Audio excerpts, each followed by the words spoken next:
Nailabas na raw ang katunayan nito nang isa publiko ang listahan ng 49 billion pesos na DPWH projects tugma sa nabanggit na panahon. Ginawa ng kongresista ang paglilinaw matapos makaladkad sa tinaguriang DPWH leaks na hawak ng Bilyonaryo News Channel. Sa aming unang report, aabot sa mahigit 764 million pesos ang kanyang project request. Muling lilinawin ng BNC, hindi BICAM o budget insertions ang laman ng mga dokumento, kundi project requests habang ginagawa ang NEP.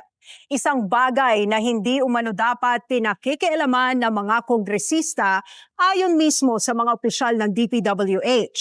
Responsibilidad daw kasi ito ng mga district engineer at iba pang tauhan ng ahensya. Ngunit sa huli, hinamon ni Duterte ang media na tigilan ang pag-recycle ng umano'y aligasyon at sa halip, tukuyin kung saan talaga napunta ang trilyong-trilyong pisong pondo para sa flood control projects.